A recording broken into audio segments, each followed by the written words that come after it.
I am Nahed Kabbani, and this is the Lighthouse for today's viewers.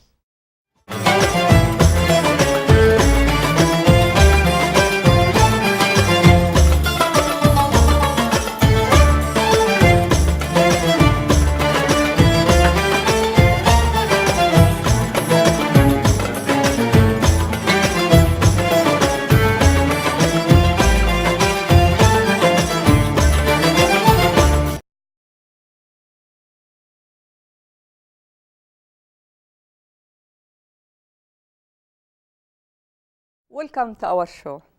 As I always promise you, my viewers, when I find a good story and good topic, I try to bring it to you. Today, our story, most likely from next door, always bring stories from our Toastmasters Club. We have our guest today with a special topic, and you will be surprised to hear the information on this speech. So first, let's our guest introduce himself to you, my viewers. Will you please welcome to our show? Thank you, Nahed. Please introduce yourself. My name is Chuck Armour, and I've been in Toastmasters for about 8 years now. Given quite a few speeches, but I think of all the speeches I've given, this is probably one of my favorites. It actually comes about as from my interest in self-health. Mm-hmm. A long time ago, I was a cowboy. Mm-hmm. And I took care of cattle, horses, and very, very seldom did we ever have to call a veterinarian. And as I got older, I figured, why not look into ways to take care of myself without having to go to doctors? So this is just one aspect of what I look for different ways to take care of myself, mm-hmm. health-wise. That's wonderful. Mm-hmm. And it was a surprise to everybody, the story about essential oils. Essential oils. Specifically of the Bible. Uh-huh. Essential oils are actually the lifeblood of the plant. Everybody talks about oil in today's world economy. Mm-hmm. You know, there's petroleum-based oils, and of course then there's cooking oils. But there's not a lot of conversation about therapeutic grade essential oils that actually can go a long way in helping people take care of themselves. It's such a huge topic that when you heard me talk about it earlier, I actually had to narrow it down, and I discovered that there were many, many oils mentioned in the Bible. Mm-hmm. And they were used, probably one of the most famous, of course, or two of the most famous were frankincense and myrrh, given to the baby Jesus and Mary and Joseph at the time of his birth by the three wise men. Mm-hmm. These oils were so prized in those days, they were actually worth their weight in gold, or in some instances worth more than gold. Mm-hmm. Frankincense oil, way back then, some of its historical uses were as a disinfectant, or just for overall health, as a tonic that they would use. And of course, even before the birth of Christ, the oil was used by Moses. It's one of the very holy anointing oils. Mm-hmm. The other oil that was given to them was myrrh oil. Now, myrrh oil is very, very special. It's been used to anoint the umbilical cord mm-hmm. after birth.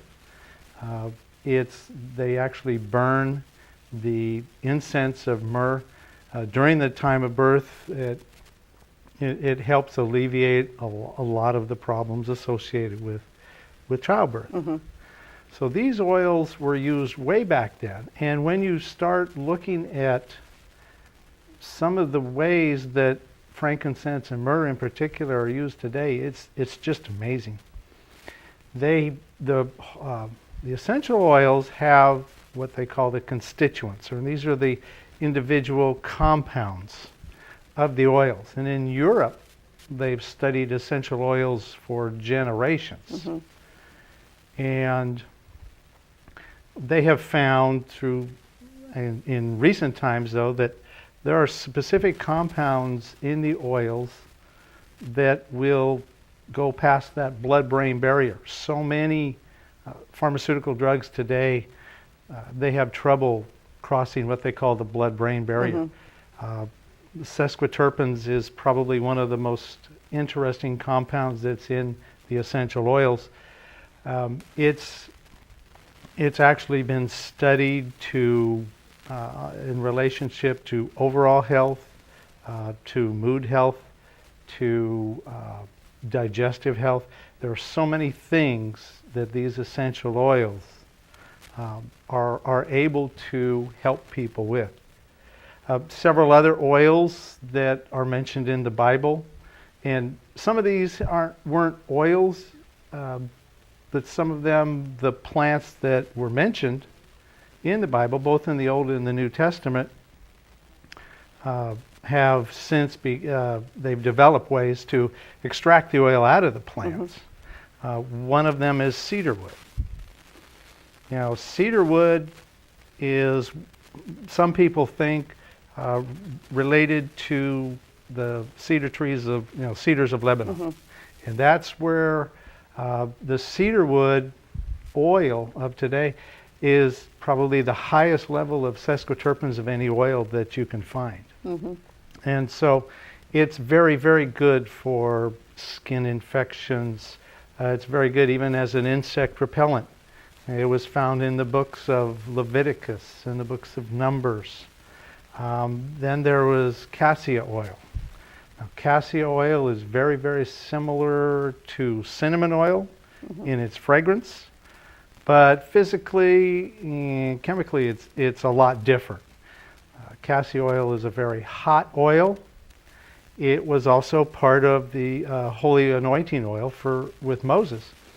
It's, like I said, it smells similar to cinnamon oil, but it is different. It's been some of the constituents in that oil, in studies particularly in Europe and in other countries, have shown that it has antibacterial properties, antifungal, very anti-inflammatory.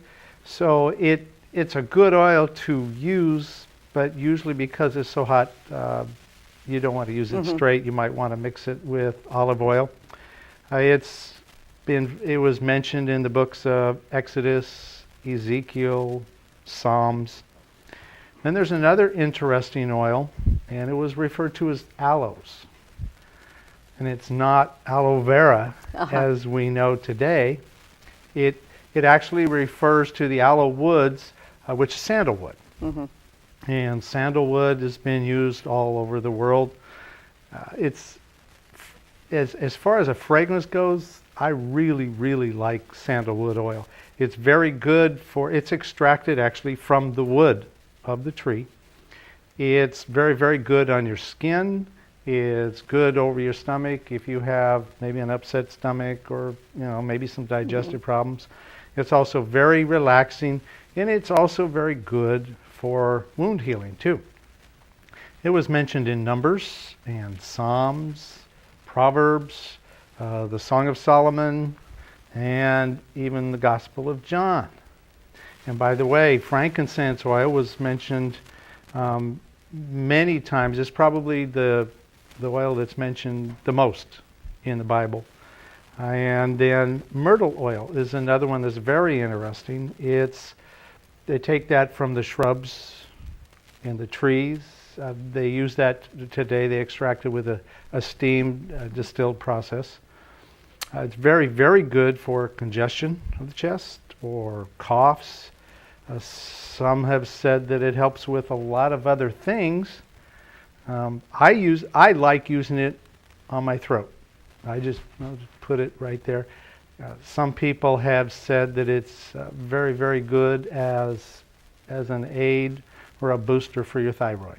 So that's where I put it. But I like the smell, and it helps with coughs and helps with throat clearing. There's another one, onycha, which was specifically used for wounds and healings. It's better known as benzoin. The tincture of onycha or benzoin's been used in hospitals in the 1800s as a disinfectant, and it's very good for wound healing. It's actually has been known to help slow bleeding. It's mentioned in the book of Exodus. Then the rose of Sharon. Today it's known as cistus oil or rock rose, and it's taken from the leaves of the plants. Very, very good oil for fever. It's very good for colds and headaches, and it was mentioned as the rose of Sharon in the Song of Solomon. Spikenard oil. Everybody, or not everybody, but some people are familiar with Mary Magdalene washing the feet of Jesus, and one of the oils that they used she used was spikenard. And it's similar in fragrance, a little bit resembles a little bit like lavender.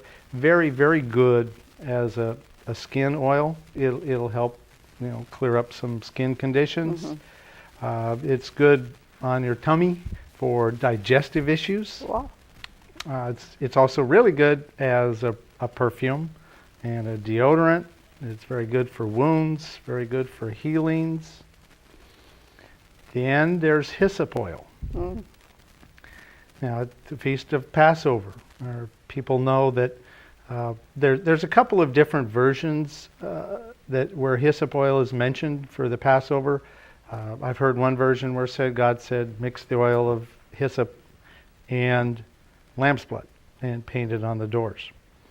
The other story was take the blood of the lambs and paint it on the doors with a hyssop branch. So either way, hyssop was an integral part of the Passover. It is still known and was known back then as a very good cleansing oil. Obviously, they used it in against the plague. It's very good for pain. It's also very good like this winter, that everybody was catching a lot of that chest flu going around. I caught a mild case of it, and I kept hyssop on my chest a couple of times a day, and a lot of people I know were out of work. I never missed a day of work. Oh, wow. And I attribute that partly to my use of essential oils. But hyssop oil is very good as a decongestant. Anti-catarrh, I think, is one of the phrases they use with hyssop oil. Good for scarring. And it's mentioned in Exodus, Leviticus. It's mentioned in the book of Numbers, Psalms, John, and the Hebrews. And there's another oil which was also part of the holy incense, and that's galbanum. And that's taken from the resin of this tree, and they make incense out of it. They also used it for embalming, mixed it with, especially with myrrh, and they would use that as an embalming fluid. And also they mixed it with frankincense oil as a holy incense also. Very, very good for inflammation, wounds, skin problems. And galbanum has a unique characteristic that when you mix it with frankincense and other oils, it actually becomes stronger than it is just by itself. I forget to have a list, piece of paper and pen, and write down those names just because I like to mention it in the show. Give me a break. Let's think about how we will do that. Okay. I'll give you a break too, Sure. just to let people think about what they listen to. Okay. Then after the break, we will continue. Great. We'll have a break and come back. Don't go away. You're watching The Lighthouse for today's viewers, brought to you by oneworldforyou.org.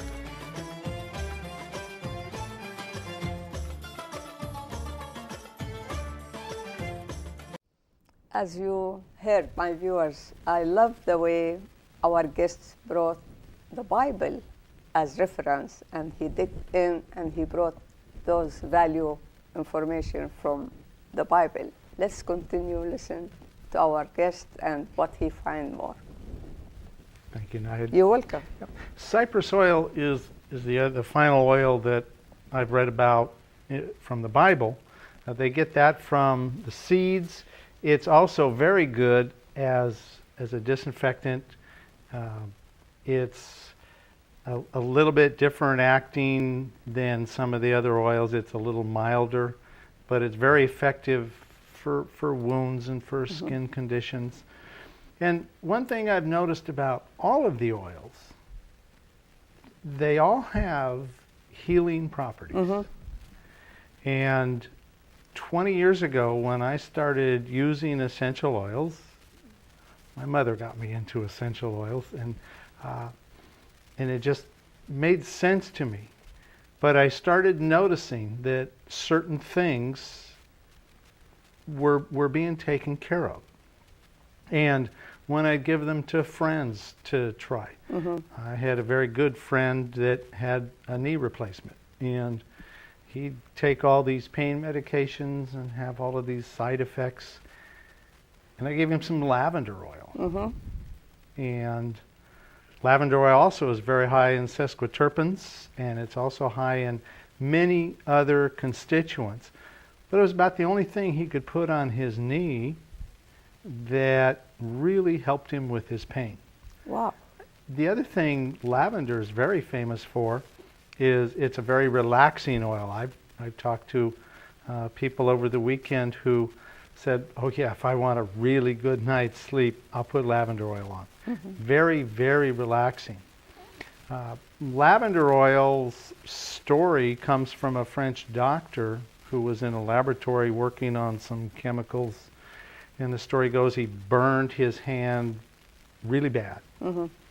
And he put his hand into a jar like this, thinking it was water.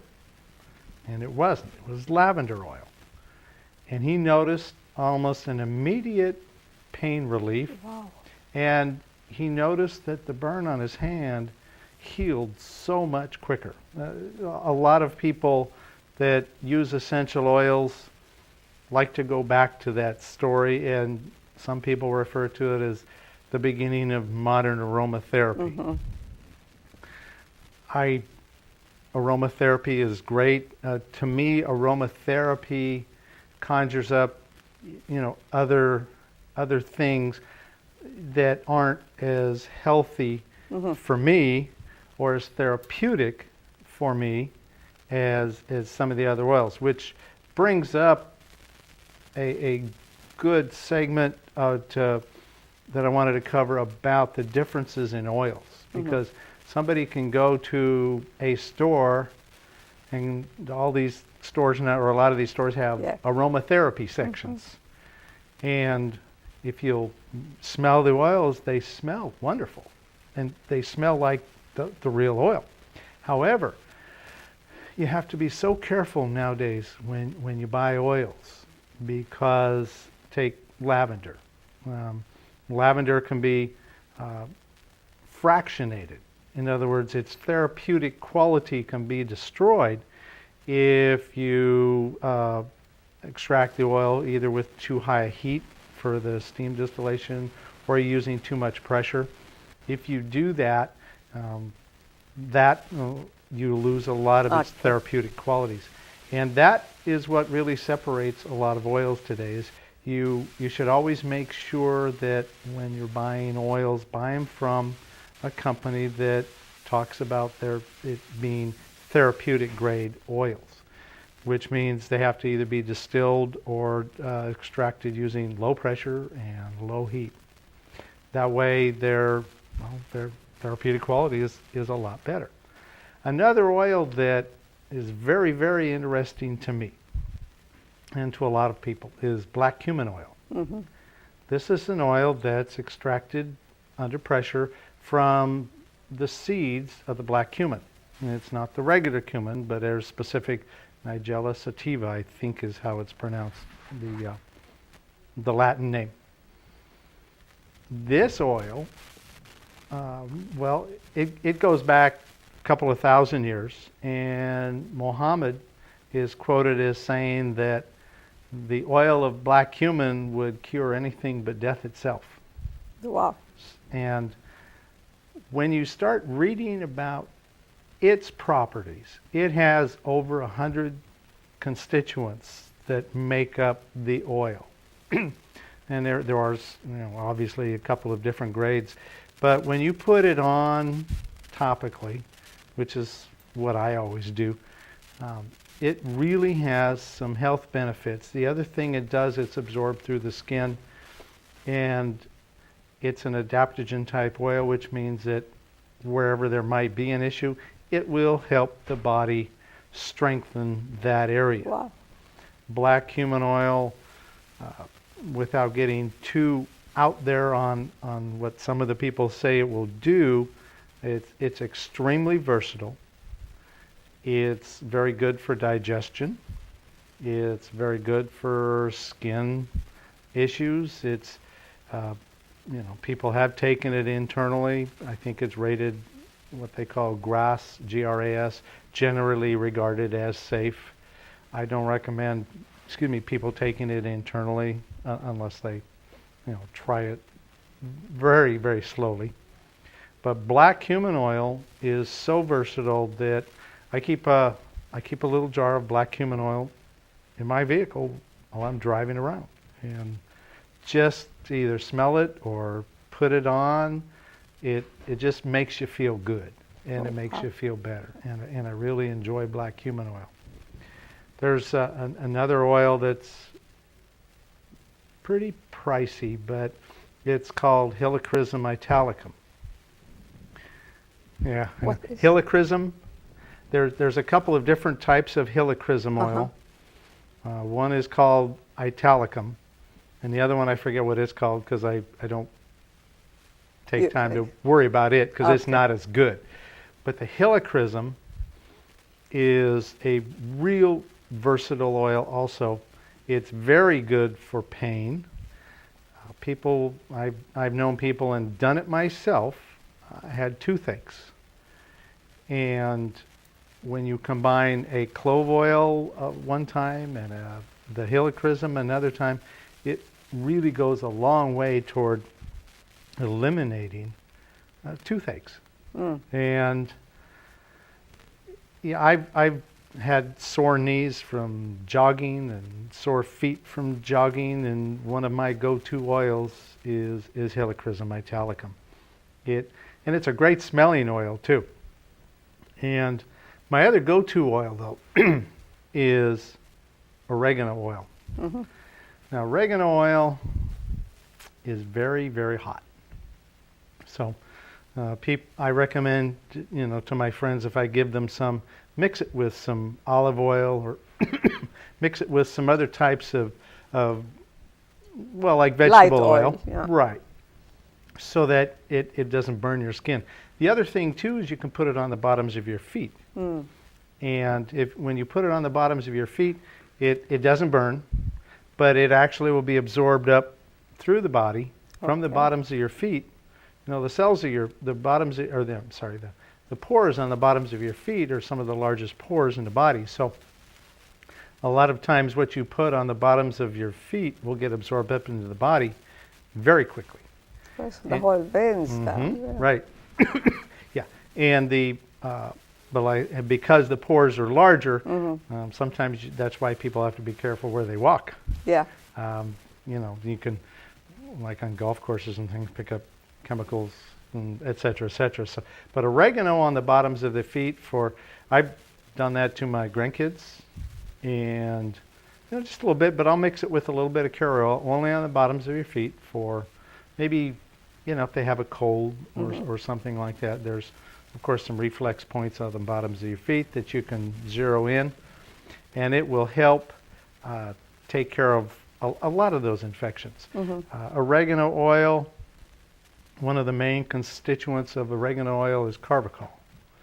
And I read a study once where carbachol is proven to be, in some instances, anti-tumoral. and some kinds of Wow. tumors.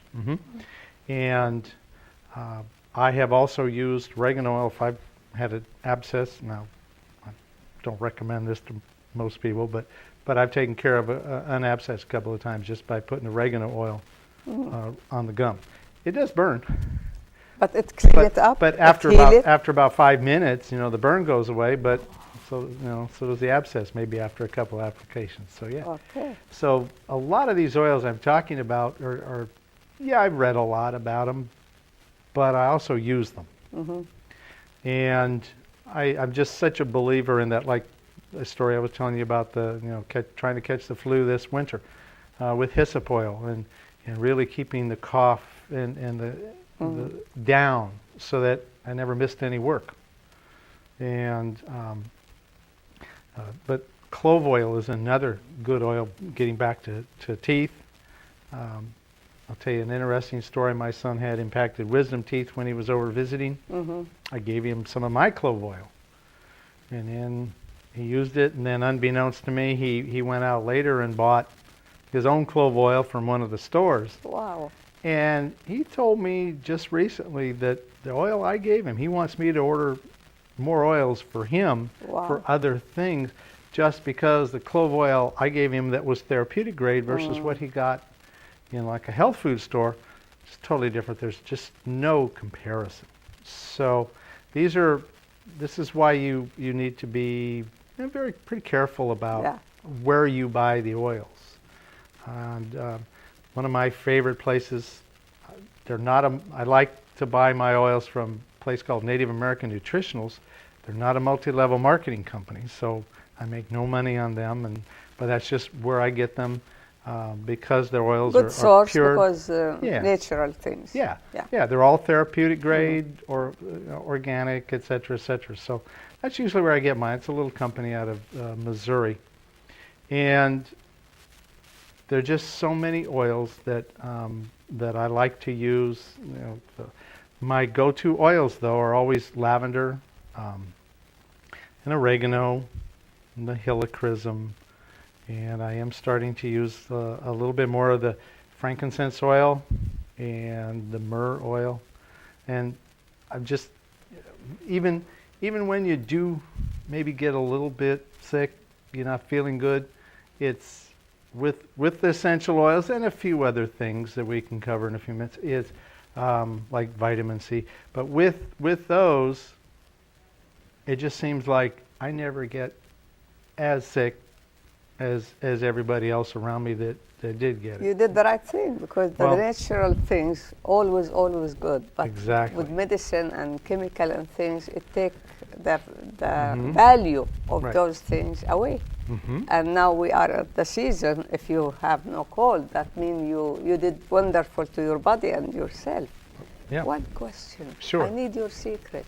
Do you use oil to your face, to your skin? Not really, no. Okay. Although once in a while I get coerced into maybe putting and there's another oil that's nutritionally, but coconut oil. Okay, we'll talk about this. This one after the break, because I see your face. I will not ask about your age, but I can tell your face is healthy. Oh, thank you. Your skin is healthy. That's why my concern with these oils, everything oil, and the value of the oil. For sure you found something for body or skin. Sure. We'll talk about it later. Okay. Okay. Interesting topic, interesting information, and still he have a lot in his pocket. We'll talk about it after the break. We'll be back soon.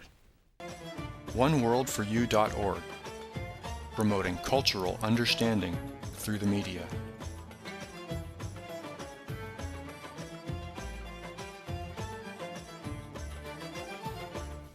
Welcome back.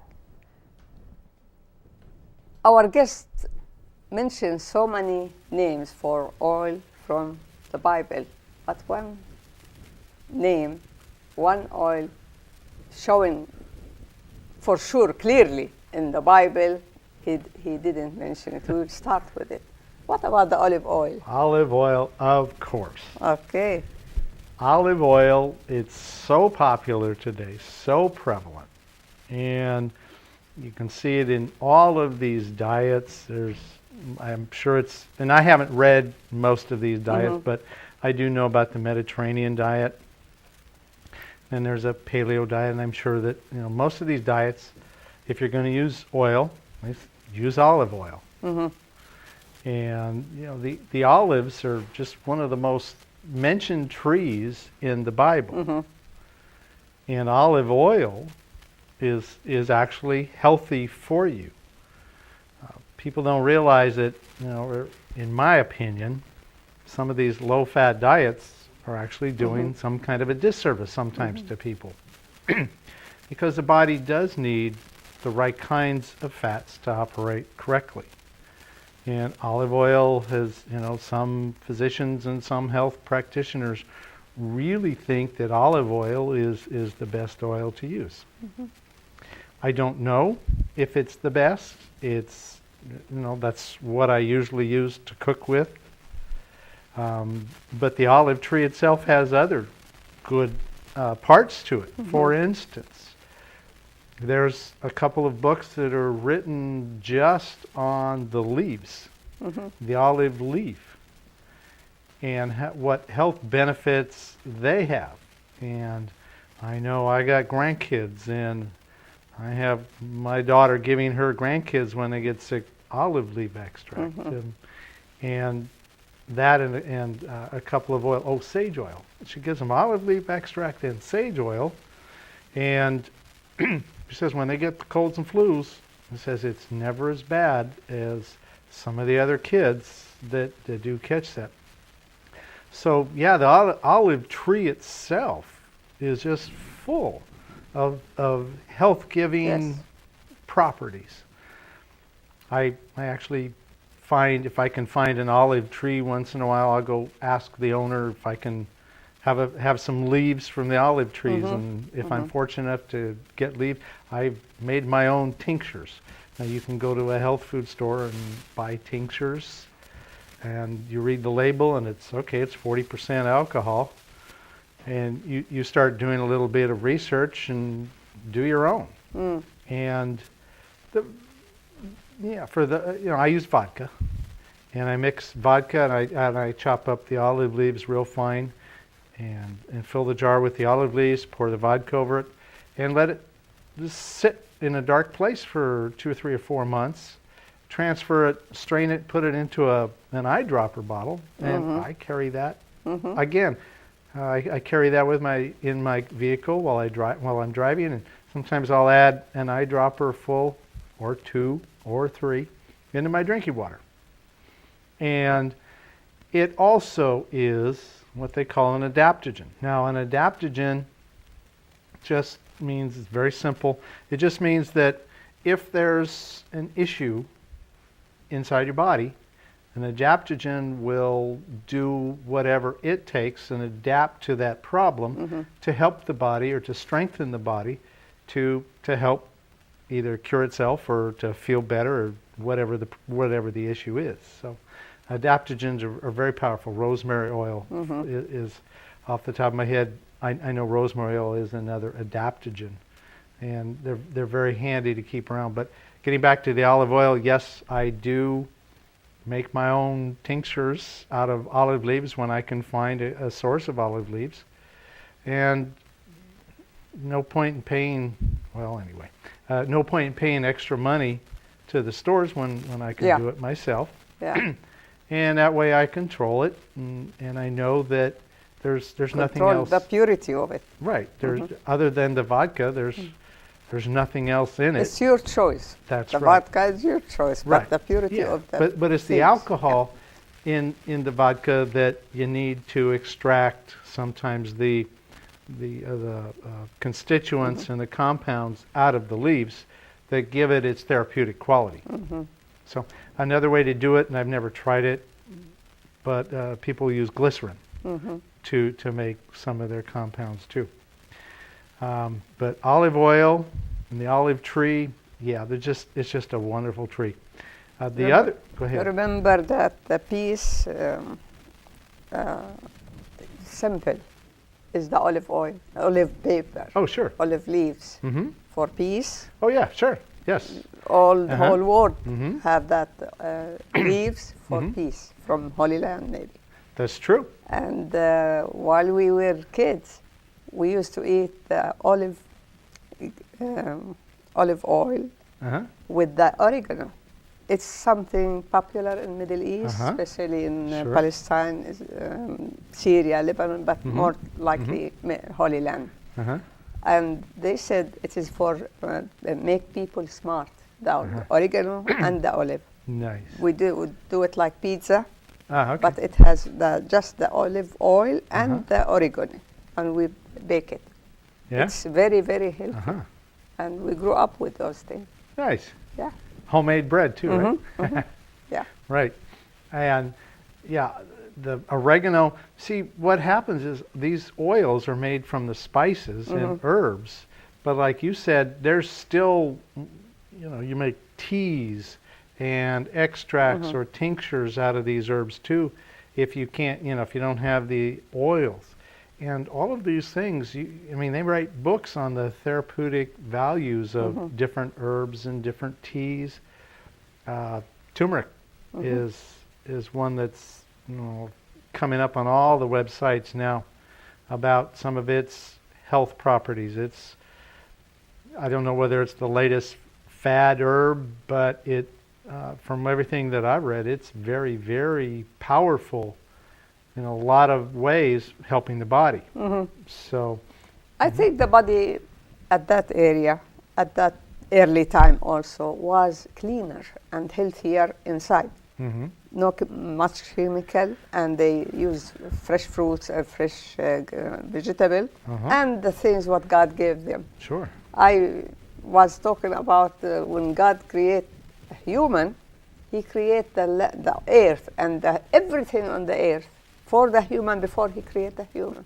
That's So true. those things Sure. to feed the human and to help the human, it's Right. available before the human, just for his needs, Sure. and it's still for our need Sure. for sure. It will not change us through years or Right. ages.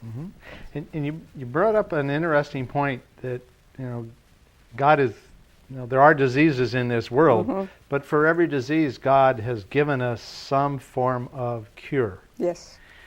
And this actually can dovetail right back into some of these therapeutic oils again.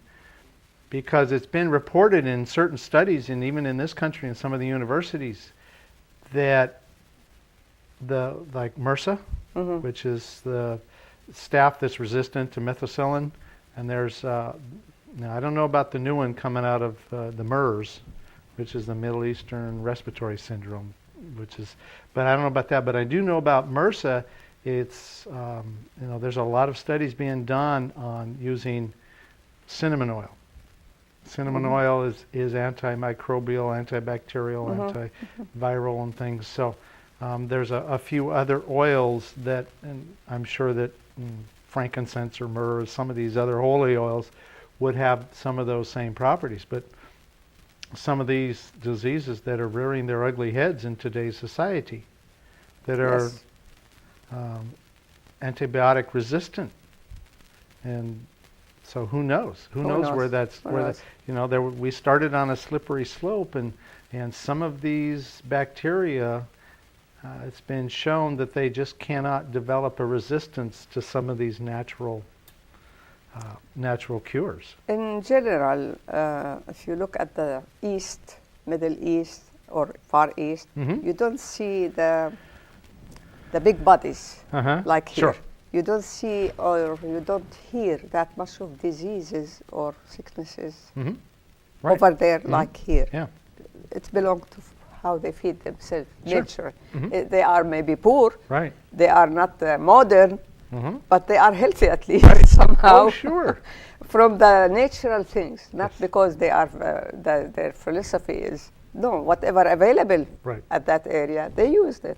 We forget everything available. We start running after what is in the media, in the market, in the business. Sure. Yeah. That's what we lost. And there's so much unhealthiness in this country, and yet I've read reports that we're the most medicated country in the world too, and it's like Business. yeah, I know. It's a huge business. Oh, That's yeah, enough. yeah. There's just a real disconnect there. There's another. We'll get off a little bit. I was mentioned aloe and aloe vera. There's a father down in Brazil who wrote a couple of books on aloe vera, and he said this is what the people there who don't go to doctors use for their curatives. But it's not actually. He said it wasn't aloe vera. It was a different one. It's aloe arborescens. It similar, with the broad leaves, but it grows a little more upright. And in his books, he says that the way you really want to mix this is with the aloe leaves in a blender, along with honey. And he says either a shot of whiskey or a shot of grappa or something like that.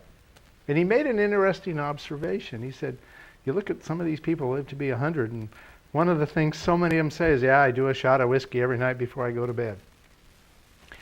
And he said that there's actually a legitimate reason for that. He says that that alcohol, and they're saying now that maybe a glass of wine every day might be good for you. What it does, dilates your blood vessels. Okay, and it helps maybe lower blood pressure. I'm not advocating that, but when you mix that with the aloe arborescens and the honey, what it does, the alcohol dilates the vessels, which means making them bigger.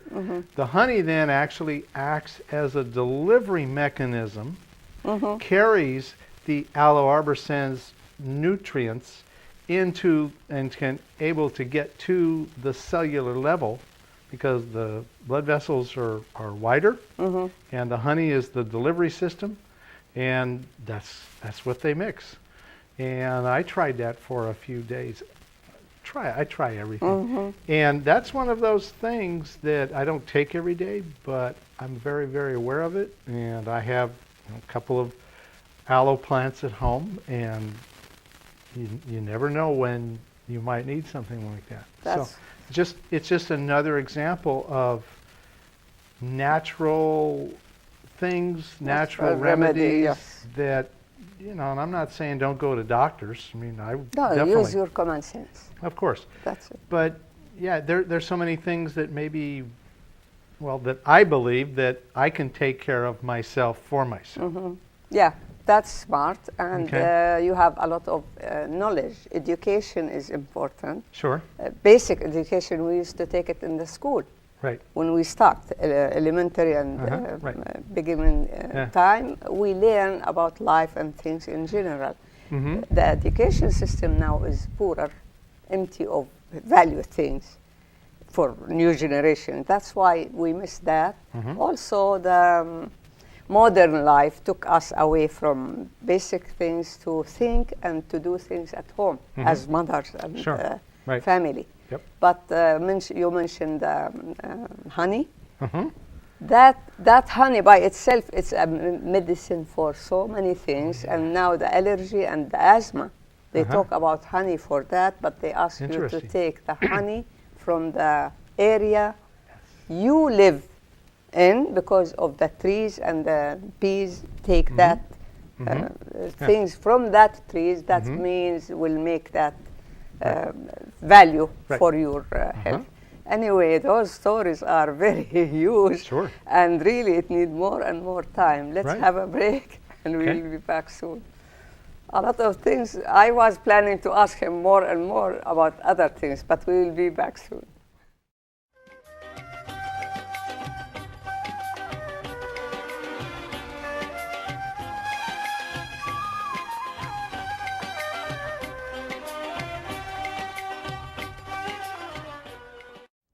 How interested. Let's listen more about some new items before we will finish the show. Will you please? I guess the people will listen to Dr. Oz because he brings some subjects like this. I hope our viewers will listen to Dr. Chuck with his No, no, no. remedies. Yeah. Continue about I what you I have. only want to talk about things that I've used and Yes, tried. that's the and- best part of it. Right. Honey, though. Mm-hmm. You had mentioned honey. Honey was actually used during the Civil War for wound healing, and honey. Well, people know, a lot of people know that hydrogen peroxide is very good disinfectant. You know, you pour it on a wound and it'll bubble up. Well, what honey does, People know honey. that's right. They don't know what honey will do. Right. But see, what honey does, and what I've read about it, is that it actually creates that peroxide substance over the wound and helps disinfect it, helps kill the bacteria that might be causing the infections, and speeds up healing, in addition to creating a barrier, against the outside elements. Okay. So yeah, you're absolutely right about honey. It's a wonderful item to keep on hand.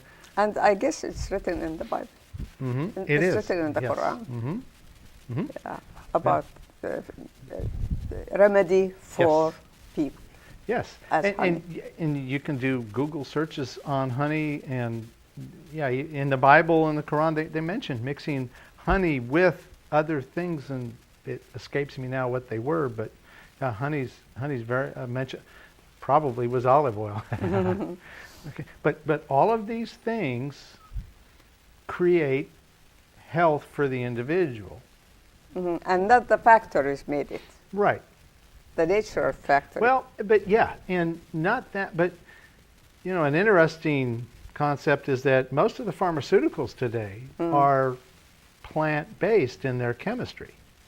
But what they do is they use the plant as the basis for their antibiotics or their, Valium is originated from the valerian plant. And they use that, but when they do, you see, you miss the other constituents that are in the plant that go together to have a synergistic effect when you're taking something from the original plant instead of taking something, from a bottle. However, that's the way our society is, so we have to go with what we have. But the overall healing properties of these plants are there because of the plant. Usually, in my ideas, because of the plant in its entirety, whether it be the root or the leaf or another part of the plant. And that's what gives it these plants and the oils from the plants or the teas from the plants or the tinctures from the plants. That, in my estimation, is what gives them their ability to help the body heal. Plants don't really heal, I don't think. But what they do is they help the body heal itself. Yes, absolutely. Sure. And like olive oil, all of these things. I mean, you can put olive oil on your skin for, skin rashes and things, and it'll definitely help. So another oil that's good that's not in the Bible is coconut oil. Now, coconut oil for years was we were told, avoid coconut oil. It's terrible for you. You should never take coconut oil. And then, of course, things turn. And that's why sometimes I don't know how much I want to believe the experts, because, one year they're saying don't, and the next year they say do. Coconut oil is very, very healthy for you. Matter of fact, I take a teaspoon of it in the mornings.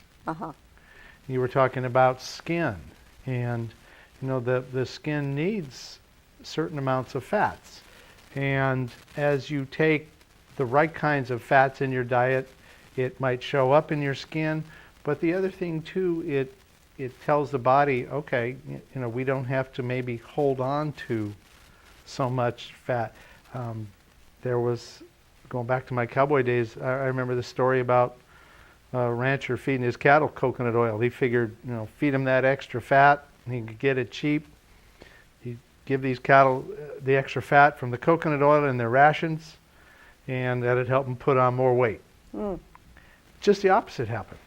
And it's been discovered that taking coconut oil, and I don't know all the chemistry involved, but taking coconut oil can actually help people lose weight. Just because it changes the metabolism of the body somehow, and but everything that tells me from my own experience, when I started taking a teaspoon, I can't take more than one.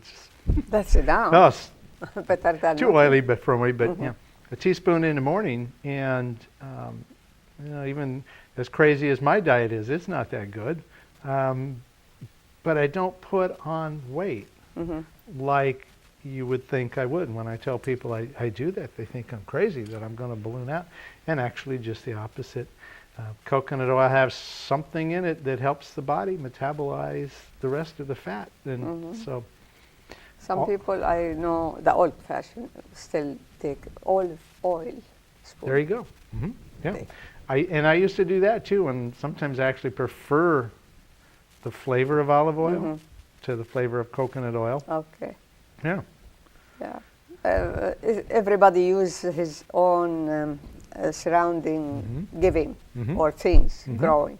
So that area has a lot of olive trees, and that Yes. used for Sure.